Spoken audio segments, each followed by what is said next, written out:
En un mundo tan convulsionado, ¿cómo sabemos que estamos tan cerca de la venida de Cristo? Hoy quiero que nos acompañes en este maravilloso estudio que tiene que ver con el capítulo de Mateo 24, un capítulo sin duda muy importante para el tiempo que vivimos. Mateo 24 posee características que debemos de entender antes de analizarlo. Leamos el capítulo 24, verso 1. Cuando Jesús salió del templo y se iba, se acercaron sus discípulos para mostrarle los edificios del templo. Respondiendo él les dijo: ¿veis todo esto? De cierto os digo que no quedará aquí piedra sobre piedra que no sea derribada. Y estando él sentado en el monte de los olivos, los discípulos se le acercaron aparte diciendo: dinos, ¿cuándo serán estas cosas?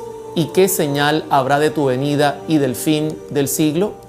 Debemos tomar en cuenta que Mateo 24 está escrito especialmente para la iglesia. Cristo dirigió su sermón a sus discípulos más cercanos, a los creyentes.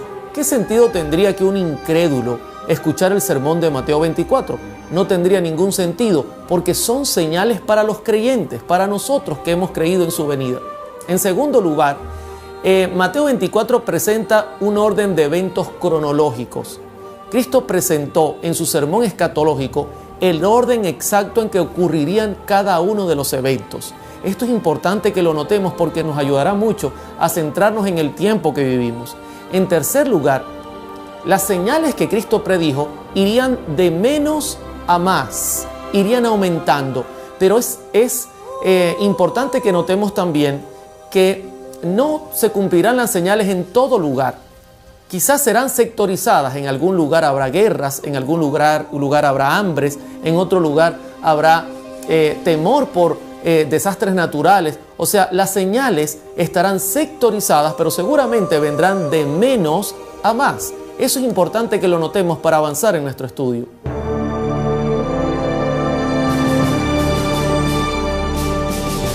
Mateo 24 posee tres dimensiones. Quiero compartirlas contigo. En primer lugar, posee una dimensión espiritual. Cristo apuntó a señales que tenían que ver con la parte espiritual de los que viviríamos en este mundo. En segundo lugar, también posee una dimensión político-social. Cristo apuntó a señales que tendrían que ver con el hombre que habita acá, con la parte política, con la parte social, con el hambre, con los desastres naturales. En tercer lugar, también Mateo 24 posee una dimensión moral. Cristo habló mucho en cuanto a la moralidad en su sermón allí delante de sus discípulos, y hoy queremos avanzar en este tema. Ahora, ve conmigo a Daniel capítulo 12, verso 4. Dice la Escritura: pero tú, Daniel, cierra las palabras y sella el libro hasta el tiempo del fin. Muchos correrán de aquí para allá, y la ciencia se aumentará. El tiempo del fin, según Daniel, se abrió con el aumento de la ciencia. Esto no tiene que ver con la tecnología específicamente.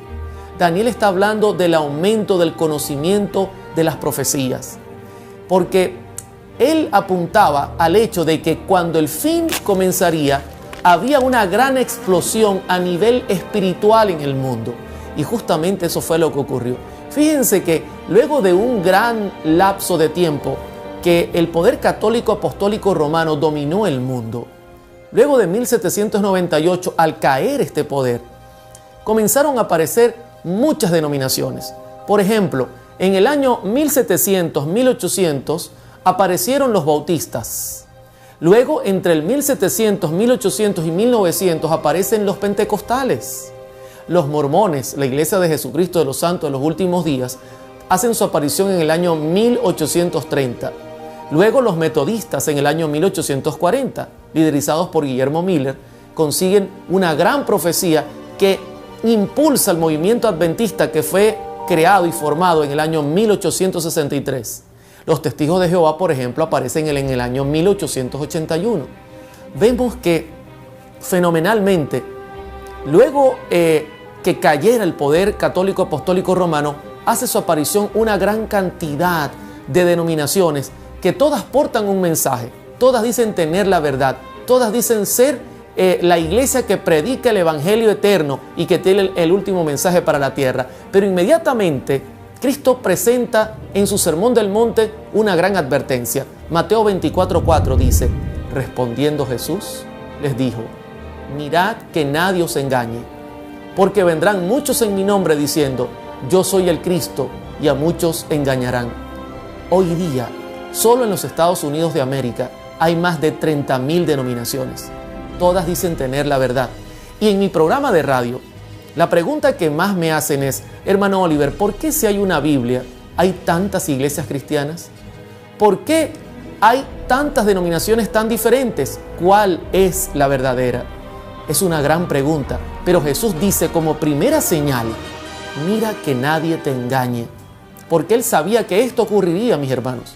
Ahora, para complicar mucho más el cuadro espiritual que nuestro Señor Jesucristo nos dejó para los últimos días, el 31 de marzo de 1848 hace su aparición el espiritismo.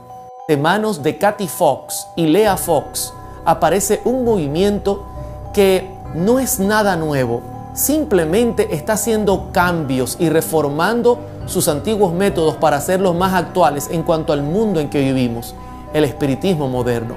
Elena G. de White escribió sobre esto: Satanás ha estado preparándose desde hace tiempo para su último esfuerzo para engañar al mundo. El cimiento de su obra lo puso en la afirmación que hiciera a Eva en el Edén: de seguro que no moriréis. En el día que comiereis de él, vuestros ojos serán abiertos y seréis como Dios, conocedores del bien y del mal. Génesis 3, 4-5. Poco a poco, Satanás ha preparado el camino para su obra maestra de seducción, el desarrollo del espiritismo. Hasta ahora no ha logrado realizar completamente sus designios, pero lo conseguirá en el poco tiempo que nos separa del fin. Satanás ha estado preparándose. Y hoy vemos cómo el espiritismo ha logrado entrar en todos los ámbitos de la vida. En Hollywood, cada día se producen miles de películas que tienen conexión con el espiritismo. ¿Qué decir de la entrada de la santería en el mundo? El Feng Shui y todos estos movimientos orientales. Todo apunta, mis hermanos, a que Satanás está sacando todo su arsenal para el tiempo final. Así como en los días que Cristo visitó la tierra, hoy Él está activando todos los sistemas espirituales para atacar a la iglesia de Dios. En Mateo 24:11, Cristo añadió: y muchos falsos profetas se levantarán y engañarán a muchos. Aparte de tener estos engaños espirituales que tienen que ver con la falsedad de Hollywood, con el espiritismo moderno, con los mediums apareciendo en televisión, con personas que dicen tener el poder de leer la mente, de conocer el futuro, con la interrupción de todos estos sistemas espirituales que hasta en la política están metidos. Ahora también Cristo añade que se levantarían falsos profetas que tratarían de engañar a la iglesia. Y hoy día esto está más que nunca activo. Elena de White escribió: me fueron mostradas muchas personas que pretendían ser especialmente enseñadas por Dios y que intentarían guiar a otros, y que debido a un concepto equivocado de lo que es el deber, emprenderían una obra que Dios nunca les había encomendado. Como resultado de esto, habría confusión, que cada uno busque a Dios fervorosamente por su propia cuenta, a fin de comprender cuál es la voluntad para Él. Es increíble que en la parte espiritual, Cristo dedicara en Mateo 24 3 advertencias sobre el mismo tema: el engaño. Debemos ser cuidadosos, mis queridos hermanos, ya que no por nada Cristo hace énfasis en este tema. En Mateo 24:23, Cristo ahora añade: entonces, si alguno os dijere: mirad, aquí está el Cristo, o mirad, ahí está, no lo creáis, porque se levantarán falsos cristos y falsos profetas, y harán grandes señales y prodigios, de tal manera que engañarán, si fuere posible aún, a los escogidos. Ya os lo he dicho antes. Así que si os dijeren: mirad, está en el desierto, no salgáis, o mirad, está en los aposentos, no lo creáis.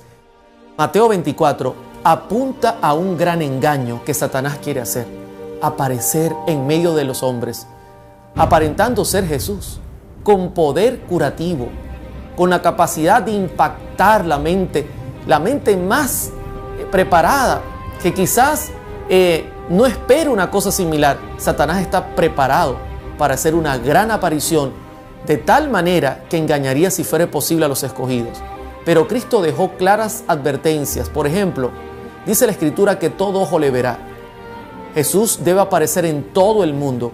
Si aparece en China, también en Venezuela. Si aparece en Estados Unidos, también en Argentina. En todo lugar, todo ojo le ha de ver, no por televisión ni satélite. En segundo lugar, Cristo no tocará esta tierra. Dice el apóstol Pablo que en el aire le recibiremos. Así que si tú ves a alguien con poderes sobrenaturales, con una gloria excesiva e increíble, pero que anda en la tierra caminando con los líderes mundiales, ese no es nuestro Señor Jesucristo. Queridos hermanos, vienen grandes engaños espirituales. Satanás está preparado para la guerra final. ¿Y tú estás preparado para ese momento?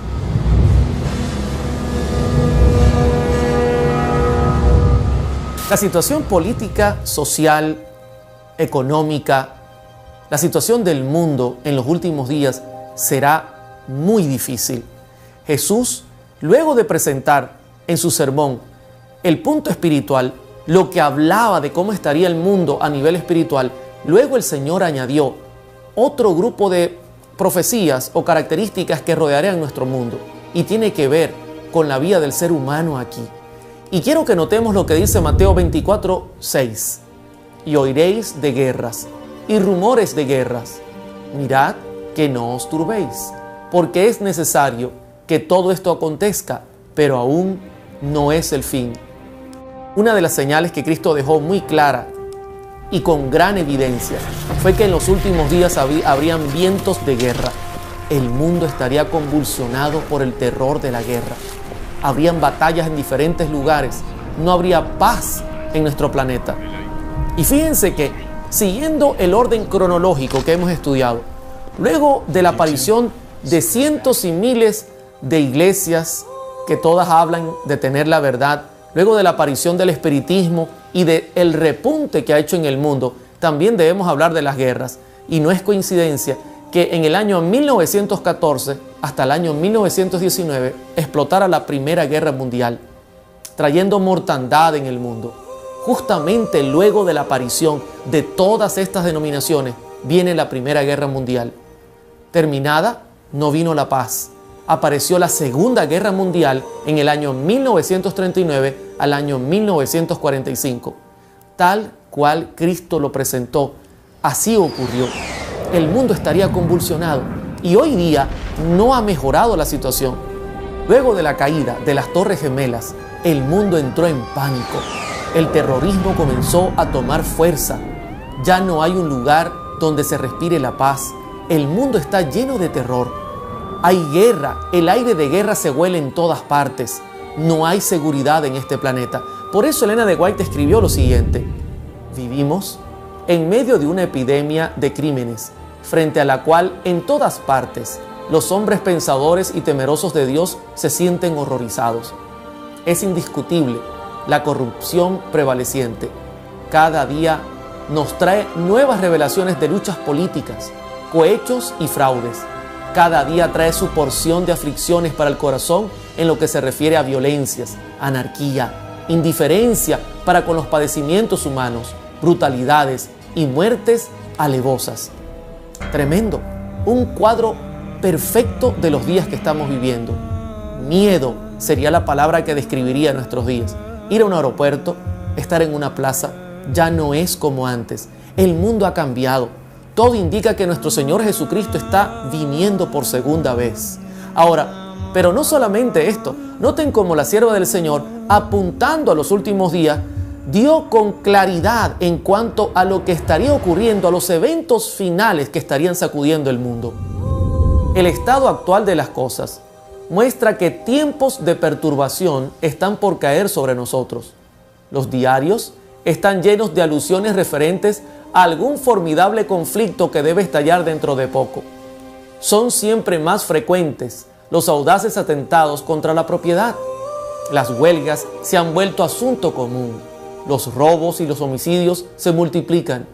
Hombres dominados por espíritus de demonios quitan la vida a hombres, mujeres y niños. El vicio seduce a los seres humanos y prevalece el mal en todas sus formas. Buenas noches y mucha atención, que al menos 77 muertos y 120 heridos deja un atentado terrorista en Francia. En pleno día de la independencia, un camión embistió a una multitud. El hecho ocurrió en Niza. Horas antes, el gobierno francés había levantado el estado de emergencia decretado en noviembre pasado tras el ataque que dejó más de 130 muertos. Un cuadro perfecto de los días finales. Los profetas hablan y debemos escuchar sus voces. En los días finales habría anarquía, problemas políticos, habrían discusiones por cualquier cantidad de situaciones, habría terrorismo, hombres malvados buscarían quitar la vida de hombres, mujeres y niños, haciendo el mal, destruyendo, matando con armamento, atropellando a personas sin misericordia, simplemente por ser dominados por el poder de Satanás. Esos son los días que estamos viviendo. Querido amigo, debemos despertar. Son días finales. Esto no nos puede llevar al punto de sentirnos tranquilos, acostumbrados. No, hermano Oliver, no debe usted ofuscarse ni preocuparse. Estas son cosas normales de la vida. No, querido amigo, esto ha ido de mal en peor. No podemos acostumbrarnos a un mundo que está en decadencia, en destrucción. Satanás, con un cuentagotas, quiere poco a poco llevarnos a la costumbre de vivir en un mundo lleno de maldición, lleno de mentira, lleno de asesinatos. Este no es el mundo que Jesucristo nos dejó. Esto es un mundo que va a su final. Y debemos, hermanos, hoy, tú que me estás mirando, despertar a esta terrible pesadilla, levantarnos, levantar nuestra voz, comenzar a predicar, porque sin duda el tiempo es un tiempo final, un tiempo donde la tierra llega a su mismo final. En Mateo capítulo 24, verso 7, Cristo añade otra declaración. Porque se levantará nación contra nación y reino contra reino, y habrá pestes y hambres y terremotos en diferentes lugares. Ya hemos visto que en el plano espiritual Cristo advirtió que las cosas no irían bien. Y hemos visto cómo Satanás ha cumplido su agenda. También estamos viendo cómo en lo político hay guerras por doquier. Los países están alborotados, hay temor, hay angustia, el terrorismo y los homicidios parecen ser el pan de cada día. Tanto que en mi programa he tomado la decisión de cada día referir una noticia, porque cada día hay una noticia que apunta al final de los tiempos. Pero ahora Jesucristo también habla en cuanto a la vida del ser humano como persona que habita este planeta. Este planeta está enfermo. Estamos llenos de enfermedades. Por todos lados las enfermedades están acabando con la vida del hombre. Y no es de extrañarnos, mis hermanos. El Señor advirtió que esto ocurriría también. Hoy día, por ejemplo, el cáncer debería ser declarado una pandemia mundial. Por ejemplo, la diabetes es una enfermedad que está acabando con el hombre. Los problemas renales, los problemas de circulación sanguínea, los infartos, todo apunta a que el hombre se está autodestruyendo. Pero ¿qué es lo que está ocurriendo? Elena de White advirtió: Dios no ha impedido que los poderes de las tinieblas hagan su obra mortífera de viciar el aire, una de las fuentes de vida y alimento con elementos mortíferos. No solo ha sido afectada la vida vegetal, sino que el hombre mismo sufre de pestilencia. Estas cosas son el resultado de gotas de las copas de la ira de Dios que caen sobre la tierra y son pálidas representaciones de lo que acontecerá en el futuro cercano. Pestilencias, enfermedades, Satanás dañando todo el aire, los vegetales. Todo apunta, mis hermanos, a que el hombre está en graves aprietos. Sin duda, nuestro estilo de vida, apartado de lo sano, también colabora para que poco a poco nos dañemos en cuanto a nuestra salud. Las enfermedades están por doquier. Increíblemente, el mundo juega económicamente con ellas, sacándole su mejor provecho. Pero sin duda, esta es una señal del fin de los tiempos. ¿Y qué decir del hambre en el mundo? ¿Sabías tú que hoy 795 millones de habitantes en el mundo no han ingerido ningún alimento? ¿No han tomado nada para comer? Es increíble lo que estamos viviendo. El mundo convulsionado por el hambre. Aquí en Venezuela, inclusive, estamos viendo partes de estas señales. Hace ya un buen tiempo, la crisis está pegando fuertemente a Venezuela. Anteriormente era sencillo conseguir alimentos, hoy día no. Hoy día no se consiguen alimentos, o si hay, son muy costosos. La gente está mendigando, buscando comida entre la basura. La crisis que está tocando a Venezuela es una crisis muy dura. Pero no solo Venezuela, también en África hay situaciones difíciles. En Asia hay millones que se acuestan sin comer. Aquí en Centroamérica y en Sudamérica la situación es compleja. Cristo apuntó al cuadro del fin y lo hizo perfectamente bien. Las cosas irán de mal en peor. Inclusive hay temor porque las sequías actuales pueden acabar con la poca comida que hay, lo cual traería una crisis mundial sin precedentes. Si hoy día vemos una pequeña crisis en Venezuela que solo toca a Venezuela, ¿cómo sería que el mundo entero entrara en crisis por la hambruna? Esto es una señal que indica que Jesús apuntó correctamente, mis hermanos. El mensaje que Cristo dio a la iglesia es un mensaje certero. ¿Estamos prestando atención? Como si fuera poco, ahora Cristo añade que la naturaleza convulsionará en los últimos días, y lo estamos viviendo. Estamos mirando cómo el calentamiento global acaba con lo poco que queda en el mundo, trayendo terremotos, inundaciones, desastres naturales de todo tipo, huracanes, cambios climáticos. Es una cosa increíble, mi hermano. Cualquier película de ficción quedaría pequeña delante de los desastres que estamos mirando en el mundo. Pero Cristo lo presentó en su cuadro. No sé si has notado cómo todas las características se están cumpliendo. Y te pregunto, hasta aquí, ¿cómo vamos? ¿Has notado, por ejemplo, que luego de la parte espiritual vinieron las guerras? Luego de las guerras vino entonces los problemas políticos, sociales, el terrorismo disparado. Ahora Cristo habla de hambrunas, Cristo habla de enfermedades y para completar ahora el cuadro presenta desastres naturales, desastres por doquier.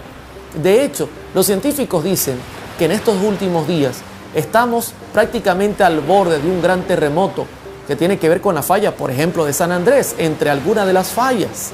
Pero en cada lugar se cumplen las características que presenta Mateo 24. Quizá donde tú vives hay hambruna, o quizá donde tú vives las enfermedades están disparadas, o quizá simplemente la tierra se mueve y hay terremotos por doquier, pero sin duda las señales poco a poco han ido aumentando y las cosas prometen ponerse peor.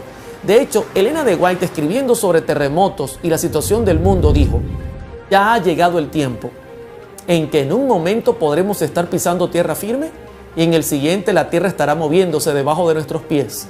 Ocurrirán terremotos cuando menos se los espere. Es increíble, tal cual ella lo profetizó, así está ocurriendo. De repente estás en un lugar tranquilo, las cámaras están grabando, todo está bien, estás en la oficina y comienza a temblar. La tierra parece que va a estallar y tú tienes temor. A mí me pasó una vez estando en el 8º piso de un edificio que comenzó a temblar el edificio y yo estaba en el 8º piso. ¿Qué podía hacer para salvarme? Lo único que podía era orar. Pero ese es el mundo que nos está rodeando, mi hermano. Un mundo lleno de terremotos, de temblores, de sismos. Y promete también esto ponerse mucho peor. Ahora, ¿y qué decir en cuanto a inundaciones o incendios? Elena de White también apuntó a estas señales como señales claras del fin. En incendios, inundaciones, terremotos, en la furia de las grandes profundidades, en calamidades por mar y tierra, se da la advertencia de que el Espíritu de Dios no contenderá para siempre con el hombre. ¿Te suena esa última parte?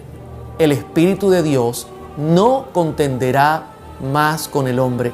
En todo lo que está ocurriendo en el mundo, en las inundaciones, en los desastres naturales, en los deslaves de los ríos, en todo lo que estamos mirando, mis hermanos, Dios está advirtiendo al mundo que su Espíritu no estará todo el tiempo haciendo la obra de intercesión, de consolar, de llamar al mundo a arrepentirse. Y pregunto, tú como miembro de nuestra iglesia, tú como seguidor de Cristo, ¿tomas en serio estas señales o piensas que esto es algo normal? Porque vuelvo al punto, el enemigo nos ha llevado a creer que esto es normal.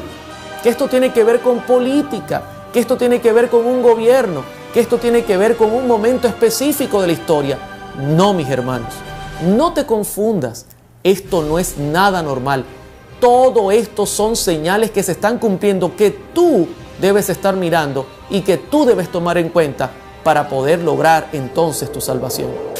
Luego de que Jesús pintara su cuadro en Mateo 24 y presentara señales espirituales, donde la parte espiritual se dispararía, donde las guerras aparecerían, donde el hambre sacudiría al mundo, donde los desastres naturales vendrían a terminar de acabar con lo poco que queda, donde el terrorismo causaría temor y terror, Cristo terminó añadiendo en Mateo 24:8, y todo esto será principio de dolores. Y entonces yo te quiero hacer la pregunta: si todas estas señales no nos dicen que estamos llegando al final, si todo esto es principio de dolores, si cuando Cristo presenta este cuadro dice, pero aún no es el fin, entonces, ¿qué señales nos dirigen a entender que realmente estamos viviendo en el fin del tiempo? Una noticia de última hora. Muy buenas noches. Hoy es un día histórico en los Estados Unidos. La bandera del orgullo gay ondea en lo más alto. La Corte Suprema de Justicia determinó que a partir de hoy los matrimonios entre personas del mismo sexo son legales y no pueden ser prohibidos por ninguno de los 50 estados. La dimensión moral que posee Mateo 24 es otra señal contundente del tiempo del fin, pero esta señal es muy diferente a las otras. En las otras nosotros vimos que cuando Cristo habló de problemas espirituales, de problemas políticos sociales, Cristo dijo, pero aún no es el fin. Pero cuando Cristo ahora habla de la parte moral, hace un cambio drástico en su sermón. Notemos lo que dice Mateo capítulo 24, verso 37. Mas como en los días de Noé, así será la venida del Hijo del Hombre. ¿Notas el cambio? Ya no dice, pero falta un poco, son señales, la mujer está en proceso de parto, son dolores. No, ahora Cristo dice, así será el día en que venga el Hijo del Hombre. Y yo pregunto, ¿y qué ocurrió en los días de Noé para que cambiara tan drásticamente Cristo su sermón? ¿Por qué la parte moral atrae un cambio profundo en las profecías? Dice Mateo 24:38, porque como en los días antes del diluvio, estaban comiendo y bebiendo, casándose y dándose en casamiento, hasta el día en que Noé entró en el arca, y no entendieron hasta que vino el diluvio y se los llevó a todos. Y noten ahora el énfasis nuevamente, así será también la venida del Hijo del Hombre. Cristo hizo un cambio en su sermón. ¿Qué ocurrió en la parte moral en los días del diluvio? ¿Por qué Cristo colocó como ejemplo a Noé? ¿Saben? En Génesis capítulo 6, verso 5, la Biblia nos explica un poco cuál era el cuadro moral que vivía el mundo antidiluviano. Y vio Jehová que la maldad de los hombres era mucha en la tierra, y que todo designio de los pensamientos del corazón de ellos era de continuo solamente el mal. Había una continuidad en su comportamiento perdido.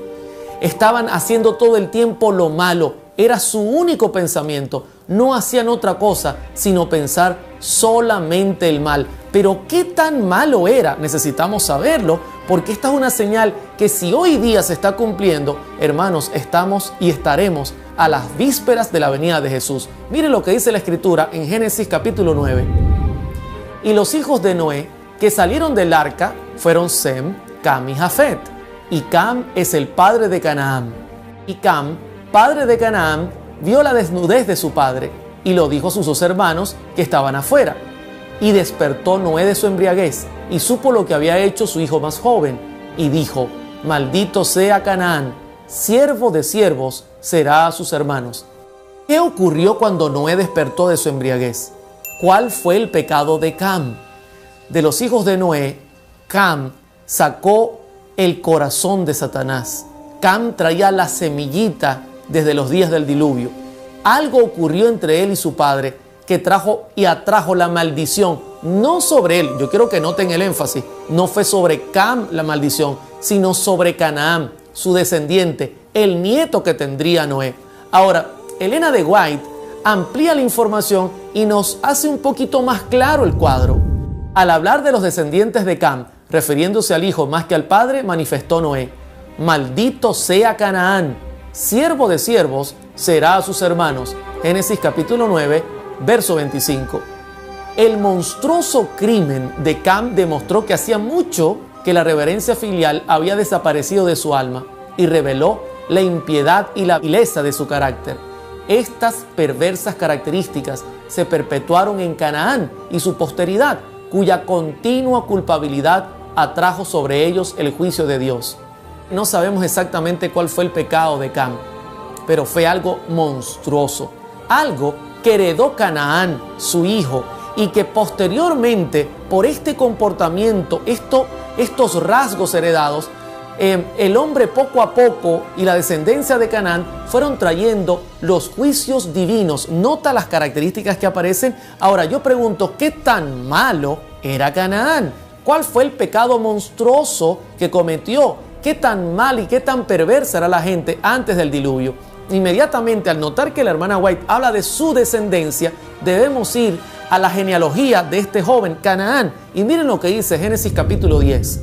Y Canaán engendró a Sidón, su primogénito, a Het, el Jebuseo, al Amorreo, al Gergeseo, al Ebeo, al Araseo, al Cineo, al Arvadeo, al Semareo y al Amateo. Y después se dispersaron las familias de los cananeos. Y fue el territorio de los cananeos desde Sidón a dirección a Gerar hasta Gaza y en dirección de Sodoma, Gomorra, Atma, Seboim y hasta Laza. Qué terrible fue la descendencia de Canaán. Todas estas tribus fueron acérrimos enemigos de Israel, gente perversa, gente que no respetaba lo ajeno, gente asesina, inmoral, tanto que las familias dice que se extendieron hasta Sodoma y Gomorra. Una inmoralidad creciente. Es lógico que Dios haya enviado juicios en los días de Noé para destruir al hombre. Pero ¿saben qué me llama la atención? Que no solamente Mateo 24 presenta el cuadro de Noé diciendo así será cuando el Hijo del Hombre se manifiesta, haciendo un cambio profundo en el sermón, cosa que estamos hoy día viviendo nosotros, atrayendo los juicios divinos, haciendo lo malo delante de Dios, el hombre no respetando al hombre, los hijos no respetando a los padres. Pero también la Escritura presenta que Lucas hizo un cuadro en cuanto a lo que Cristo narró en Mateo 24. Y Lucas añade más información. Dice Lucas 17. Asimismo, como sucedió en los días de Lot, comían, bebían, compraban, vendían, plantaban, edificaban. Mas el día en que Lot salió de Sodoma, llovió fuego del cielo y azufre y los destruyó a todos. Y noten cómo nuevamente está el énfasis. Así será en el día en que el Hijo del Hombre se manifieste. Los días de Lot también fueron días muy difíciles, llenos de mucha maldad. Y hay una conexión que no quiero dejar y pasar desapercibida. Es la conexión de la comida y de la bebida con la vida inmoral. Noten que en Ezequiel 16:49 la Biblia añade sobre esto. He aquí que esta fue la maldad de Sodoma, tu hermana, orgullosa, abundancia de pan y completa ociosidad tuvieron ella y sus hijas, y no fortaleció la mano del afligido y del menesteroso. Aquí está el pecado de Sodoma y Gomorra. Había abundante pan, había abundante bebida, llevaban una vida ociosa, no hacían nada. Esto inmediatamente conecta la inmoralidad que hoy día vive el mundo. No es coincidencia que Elena de White advirtiera: la glotonería y la intemperancia se hallan en el fundamento de la gran depravación moral de nuestro mundo. Satanás está consciente de esto y constantemente tienta a hombres y a mujeres para que satisfagan sus gustos a expensas de la salud y hasta de la vida misma. Claramente hay una conexión entre lo que tú comes, entre la vida que llevas, entre lo que bebes. Satanás lo sabe. Satanás está de esta manera embotando la mente del hombre y empujándola a la parte inmoral, a la vida depravada. Ella añade: en el mundo, comer, beber y vestirse se convierten en el blanco de la vida. Precisamente tal estado de cosas existió antes del diluvio, y este estado de disipación es una de las evidencias sobresalientes de la pronta terminación de la historia de esta tierra. Yo pregunto, ¿y cuál fue el resultado de esa vida depravada? ¿Cuál fue el resultado de la abundancia de pan, de la vida ociosa? Saben que la Escritura presenta el cuadro completo de lo que ocurrió en los días de Lot. Abraham estaba en su carpa. 3 ángeles llegan. Abraham les brinda alimento y ellos presentan su misión. Uno de ellos es Dios y le dice: mira, Abraham, he venido a destruir Sodoma y Gomorra. Abraham trata de intervenir por su sobrino. Posteriormente los ángeles se van camino a Sodoma y Gomorra. Y dice la escritura que cayendo la tarde entran a la ciudad y Lot, como un hombre bueno, los lleva a la profundidad de su hogar y les brinda alimento y les brinda protección. Pero antes de que durmieran, repentinamente ocurre lo que presenta Génesis 19, verso 4. Pero antes que se acostasen, rodearon la casa los hombres de la ciudad, los varones de Sodoma, todo el pueblo junto, desde el más joven hasta el más viejo, y llamaron a Lot y le dijeron: ¿dónde están los varones que vinieron a ti esta noche? Sácalos para que los conozcamos. Llama la atención. Repentinamente van a dormir y Lot escucha que suena la puerta. Cuando se asoma, hay un énfasis especial. Están todos los varones fuera de su casa, desde el más joven hasta el más viejo. Alguien me preguntaba en el programa de radio: ¿y dónde estaban las mujeres? Estoy seguro que no estaban haciendo nada bueno, mis hermanos. Pero los hombres están afuera y le dicen a Lot: Lot, por favor, hemos visto 2 hombres que entraron a tu casa. Sácalos para que los conozcamos. Usted dirá: hermano, ¿pero qué tiene de malo conocer a 2 personas? El detalle es que la Biblia, cuando habla de conocer, como lo hace Génesis 4.1, dice: conoció Adán a su mujer Eva, la cual concibió y dio a luz a Caín. Ese es el conocer de la Biblia. Si tú retrocedes la historia, suena la puerta, están todos los hombres, desde el más joven hasta el más viejo, y cuando Lot les pregunta qué quieren, ellos dicen: queremos tener sexo con los 2 hombres que entraron a tu casa. Hoy día el mundo está viviendo esa misma situación, mis hermanos.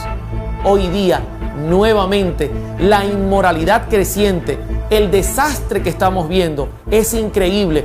Cómo el mundo está abrazando esta vida inmoral, hombres con hombres, mujeres con mujeres, hombres que no se sabe ni siquiera con quién están, hasta con animales. Inclusive cuando tú miras los mapas y miras la comparación bíblica, la abundancia de comida, la abundancia de pan, no es una sorpresa que, por ejemplo, Holanda fuera el primer país que aprobara el matrimonio gay y que luego muchos otros países donde hay abundancia de pan, coincidencialmente, siguieran ese camino, entre ellos, por ejemplo, los Estados Unidos de América, donde hoy día los políticos aprueban el matrimonio gay, apoyan lo que está ocurriendo. Para ellos esto es algo vital, el respeto, que el hombre y el hombre se casen, no hay mayor problema, pueden vivir una vida aparentemente normal, donde pueden inclusive tomar niños, donde pueden inclusive adoptarlos y brindarles un amor o un hogar donde está papá y mamá, y donde no está el plan original divino. ¿Qué es lo que está pasando en el mundo? Queridos hermanos, sin duda, el mundo está convulsionado a nivel moral. La Biblia señala que esta es una señal contundente del pronto regreso de Jesús. Elena de White añade en sus escritos: la sensualidad irrefrenada y la enfermedad y degradación consiguientes que existían en tiempos del primer advenimiento de Cristo existirán con intensidad agravada antes de su segunda venida. Cristo declara que la condición del mundo será como en los días anteriores al diluvio y como en tiempos de Sodoma y Gomorra. Todo intento del pensamiento del hombre será de continuo el mal. Mis queridos hermanos, esto es algo continuo, progresivo. Es solo pensar el mal. Hoy día el internet, las películas, Hollywood, todo es sensualidad. Todo tiene que ver con el sexo, todo tiene que ver con la homosexualidad, todo tiene que ver con el lesbianismo, todo tiene que ver con lo malo. Pareciera que el hombre solo vive para pensar y hacer lo malo. Y yo pregunto, ¿acaso no estamos atrayendo los juicios divinos como en antaño los atrajo la generación de Noé, como en antaño los atrajo la generación de Canaán? ¿No estamos viviendo en los últimos días de esta tierra? ¿No es esto una señal contundente? Te pregunto, ¿cuánto falta para la venida de Cristo? ¿Acaso estas señales morales no son un cambio en el sermón de Jesús? ¿No son una clara evidencia que el pueblo de Dios, la gente que quiera vivir una vida santa, en poco tiempo no podrá hacerlo más en la tierra? Como no lo pudo hacer Lot, que quiso vivir una vida santa, perturbado por el mundo. Hermanos, si Dios no obra, si Dios no hace algo, pronto hasta la la misma semilla del pueblo de Dios podría caer en peligro. Así que Jesús, al terminar su sermón, añadió en Mateo 24:33, así también vosotros, cuando veáis todas estas cosas, conoced que está cerca, a las puertas. Queridos hermanos, no es coincidencia que las señales espirituales están aumentando, que el engaño, el espiritismo está desbocado por todos lados. No es coincidencia que el terrorismo esté acabando con el mundo, que como consecuencia venga el hambre, que el mundo se esté autodestruyendo, el calentamiento global. Y para completar todos los males, no es coincidencia que hayamos entrado en una recta final en cuanto a la inmoralidad, donde los países del mundo se unen en contra de Dios, aprobando leyes que van contra lo que la palabra de Dios aplica. Hermanos, no es ninguna coincidencia. Todo indica que Cristo está pronto en venir. No te acostumbres a vivir este mundo pervertido. Este es un mundo decadente. No debemos como cristianos aceptar este mundo. Debemos clamar por salir de él, pero más que salir de él, debemos predicar el evangelio de Cristo. Una de las señales que el Señor ha reservado para el fin es la evangelización del mundo. El mundo debe ser predicado y la iglesia duerme. La iglesia se está acostumbrando a vivir como está. Satanás con un cuentagotas nos ha ido anestesiando nuestra parte moral. Pero déjame decirte que también las profecías apuntan a que habrá un despertar religioso como nunca lo hubo. Pronto presentaremos un tema que ampliará toda esta información. Que Dios te bendiga. Prepárate. El reino de Dios se acerca. Todo lo indica y Cristo quiere que tú, que me estás viendo, seas parte de su pueblo. Que Dios te bendiga y que Dios sea tu paz.